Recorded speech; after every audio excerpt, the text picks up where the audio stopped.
একাদশ নির্বাচনে সবচেয়ে বড় মাথা ব্যথার কারণ অবশ্যই মেহেদী হাসান মিরাজ না থাকা। নাজমুল হোসেন শান্ত যদি ওপেন করেন সেক্ষেত্রে এনামুল হক বিজয়ের জায়গা হারাবেন। লাহিরু উদারা তার কিন্তু অভিষেক হতে পারে কালকে। গলে আগামীকাল থেকে শুরু হচ্ছে বাংলাদেশ শ্রীলঙ্কা সিরিজের প্রথম টেস্ট।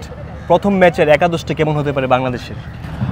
বাংলাদেশের একাদশ কিন্তু একটা বড় ধাক্কা খেয়েছে আসলে বাংলাদেশের টিম সিলেকশন বা একাদশ নির্বাচনের যে ব্যাপারটাতে। সেখানে হচ্ছে আমরা গতকালও দেখিনি মেহেদী হাসান মিরাজ, তিনি অনুশীলনে আসেননি, আজকেও আসেননি। যদিও কিছুটা আশার বাণী শোনাতে চেয়েছেন অধিনায়ক নাজমুল হোসেন শান্ত, তিনি বলেছেন তার অবস্থা একটু উন্নতি হয়েছে, তবে যেহেতু আজও তিনি মাঠে আসেননি অনুশীলন করতে, তার জায়গাটা খুবই নড়বড়ে মনে হচ্ছে। কারণ আমার মনে হচ্ছে যে মেহেদী হাসান মিরাজ এই টেস্টে খেলতে পারবেন, আর তিনি যদি না খেলতে পারেন সেক্ষেত্রে কিন্তু আমাদের যেই একাদশ নির্বাচনটা একটু গোলমেলে। আগে যেটা হতো যে সাকিব আল হাসান না খেললে একটা কম্বিনেশনটা ঠিক করা খুব কঠিন হয়ে যেত, সেক্ষেত্রে কিন্তু একটা ব্যাপার হয়ে যায়। আমি প্রশ্ন করেছিলাম নাজমুল হোসেন শান্তকে যে তিনি ওপেন করবেন কিনা, সেটাও তিনি কিন্তু বলেছিলেন যে হচ্ছে মেহেদী হাসান মিরাজ, তার খেলার উপরে অনেক কিছু ডিপেন্ড করছে। যদি মেহেদী হাসান মিরাজ না খেলে, আমরা ধরেই নিচ্ছি তিনি খেলবেন না, সেক্ষেত্রে নাঈম হাসান তিনি শুরু করবেন, তিনি খেলবেন। তাইজুল ইসলাম, দুই স্পিনারের কথা তো আমরা বলছি। বাংলাদেশের জন্য খুবই ভালো হতো যদি তিন স্পিনার নিয়ে খেলতে পারতো, সেক্ষেত্রে আবার হাসান মোরাদের একটা সুযোগ হতেও পারত। কিন্তু সেক্ষেত্রে আবার আপনার যেটা সমস্যা হবে যে ব্যাটার কমে যাবে, সেইটা একটা ব্যাপার হয়ে যাবে। এবং সেই জন্যই আমার মনে হয় তিন স্পিনার খেলবে না, দুই স্পিনার এবং দুই পেসার। যদি আমি বলি নাহিদ রানা এবং সাথে হাসান বা অন্য কেউ, এই দুই পেসার, দুই স্পিনারের কথা বললাম, তাইজুল ইসলাম এবং নাঈম হাসান, চারজন। আমরা যদি শুরু থেকে ধরি, নাজমুল হোসেন শান্তর ওপেনিং করার একটা ব্যাপার কথা শোনা যাচ্ছে সাদমান ইসলামের সাথে। সাদমান ইসলাম, নাজমুল হোসেন শান্ত যদি ওপেন করেন সেক্ষেত্রে এনামুল হক বিজয়ের জায়গা হারাবেন। সেক্ষেত্রে তিনে মমিনুল হক, চারে যদি আমরা বলি যে লিটন কুমার দাসকে আনবেন।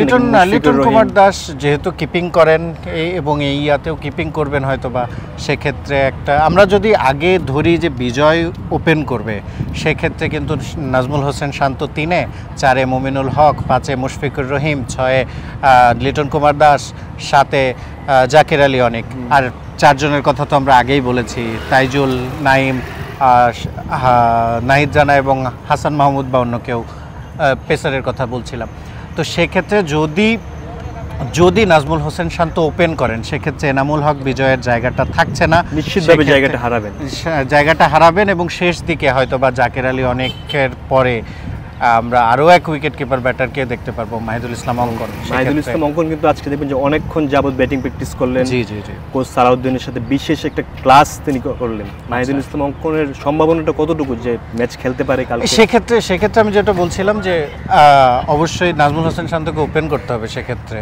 আর ওপেন যদি না করেন নাজমুল হোসেন শান্ত, তাছাড়া আসলে তার জায়গাটা হওয়া কঠিন। আসলে জাকির আলী অনেক, তিনি দারুণ খেলেছেন, ওয়েস্ট ইন্ডিজের বিপক্ষে আমাদেরকে ম্যাচ জিতিয়েছেন বাংলাদেশকে, তো সেটা একটা বড় ফ্যাক্টর হয়ে দাঁড়াবে। জাকির আলী অনেক অবশ্যই থাকবেন। লিটন কুমার দাস, তার কামব্যাক হবে এই সিরিজে, তিনি জিম্বাবুয়ের বিপক্ষে সিরিজে ছিলেন না। তো এটা বাংলাদেশের একাদশ হবে। আর শ্রীলঙ্কার একাদশ যদি আমি বলি, লাহিরু উদারা তার কিন্তু অভিষেক হতে পারে কালকে, এমনটাই আমি বেশ কিছু শ্রীলঙ্কার সাংবাদিকের সঙ্গেও কথা বলেছিলাম।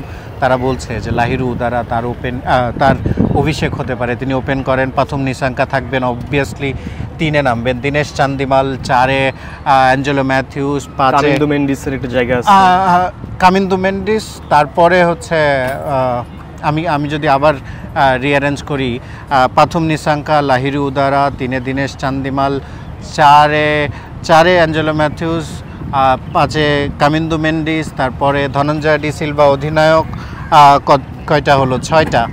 আর সাথে কুশল মেন্ডিসের কথা বলতে হবে, 7। এবং 4 বোলার যেটা ওরা খেলাতে পারে, প্রভাত জয়সূরিয়া তো খেলবেনই স্পিনার, সেক্ষেত্রে 2 স্পিনারের মধ্যে একটা লড়াই হতে পারে, সেটা আকিলা ধনঞ্জয় বা থারিন্দু রত্নায়কে তার তার খেলার সম্ভাবনা আছে, যদিও থারিন্দর রত্নায়কের কথা যেহেতু বললেন, উনি কিন্তু ডান হাতে বাম হাতে দুই দিকেই বল করতে পারেন। বাংলাদেশ ব্যাটারদের জন্য কতটা চ্যালেঞ্জ হতে পারে সেটা কিন্তু কামিন্দু মেন্ডিসের ক্ষেত্রেও, কামিন্দু মেন্ডিসও কিন্তু দুই হাতেই বল করতে পারেন, এবং একই কথা থারিন্দু রত্নায়কের কথা ক্ষেত্রে একই কথা প্রযোজ্য। সেক্ষেত্রে তাদের কিন্তু ভ্যারিয়েশন নিয়ে শ্রীলঙ্কান বোলারদের ভ্যারিয়েশন সবসময় থাকে, এবং সেটা আমরা দেখে থাকি। আপনি যদি আকিলা ধনঞ্জয়ের কথা বলেন, তিনিও মিস্ট্রি বোলার। সেক্ষেত্রে প্রভাত জয়সূরিয়া এবং আকিলা ধনঞ্জয় বা থারিন্দু রত্নায়কের দুইজনের মধ্যে একজন খেলবেন, এবং পেসারদের মধ্যে আসিতা ফার্নান্দো তো খেলবেনই, এবং সাথে হয়তোবা মিলান রত্নায়কে সুযোগ দিতে পারে, আর মিলান রত্নায়কে বা কাসুন রাজিথা, এই দুইজনের মধ্যে কেউ একজন খেলবে। এই হবে হয়তো বা শ্রীলঙ্কার একাদশটা। বাংলাদেশের একাদশের সঙ্গে যদি আপনি শ্রীলঙ্কার একাদশের একটা কম্প্যারিজন করেন, আমরা কিন্তু বেশ পিছিয়ে তুলনামূলক দুর্বল স্পিনের ক্ষেত্রে। তাদের দেখেন ধনঞ্জয় ডি সিলভা খুবই হ্যান্ডি একজন স্পিনার। আপনি যদি বলেন প্রভাত জয়সূরিয়া এবং আকিলা ধনঞ্জয় বা থারিন্দু রত্নায়কের কথা তো আমরা বলছি, সাথে ধনঞ্জয় ডি সিলভা, কামিন্দু মেন্ডিস, সবাই কিন্তু স্পিনটা ভালো করেন। বাংলাদেশে আমরা দেখছি যে নেটে শান্ত বোলিং করছেন, কখনো মুমিনুল সাদমান বোলিং করছেন, বাট কতটা কার্যকরী সেটা কিন্তু একটা বড় প্রশ্ন। এবং বাংলাদেশের এই একাদশ নির্বাচনে সবচেয়ে বড় মাথা ব্যথার কারণ অবশ্যই মেহেদী হাসান মিরাজ না থাকা, এবং মেহেদী হাসান মিরাজ না থাকলে তিনি কিন্তু আমাদের টেস্টে সর্বোচ্চ রান সংগ্রাহক হচ্ছেন ইদানিংকালে। 6-7-এর দিকে নাম নেমেও যখন একজন ব্যাটার একটা দলকে একটা রান এনে দেন, তাকে না পাওয়া, এবং তিনি তার স্পিন নিয়ে তো নতুন করে বলার কিছু নেই, তো সেক্ষেত্রে এটা একটা হিউজ লস। দুই দলের একাদশ যদি পর্যালোচনা করেন, বাংলাদেশ দল অনেক মিস করবে মেহেদী হাসান মিরাজকে। শ্রীলঙ্কার মাঠে কিন্তু আমাদের টেস্টের পরিসংখ্যানটা এতটা ভালো না, বা আমরা লাস্ট যে সিরিজটা খেললাম জিম্বাবুয়ের বিপক্ষে, সিরিজটা ড্র হয়েছে, কিন্তু প্রথম টেস্টে আমরা যেভাবে হারলাম, এই টেস্টে আমাদের কতটুকু সম্ভাবনা ম্যাচ জয়ের ক্ষেত্রে আমরা কি জিততে পারবো নাকি আমরা ড্রয়ের দিকে যাব? আর সেটা ডিপেন্ড করবে, আগেই বলা কঠিন। তবে গলের যেই ট্র্যাডিশন বা স্ট্যাট বলেন আপনি, যে এখানে স্পিনাররা অনেক ভালো করেন এবং স্পিনাররা বেশি উইকেট নেন, সেক্ষেত্রে আমরা তো একটু পিছিয়ে যাচ্ছি। আমরা 3 স্পিনার খেলাতে পারতাম হয়তোবা মেহেদী হাসান মিরাজ থাকলে।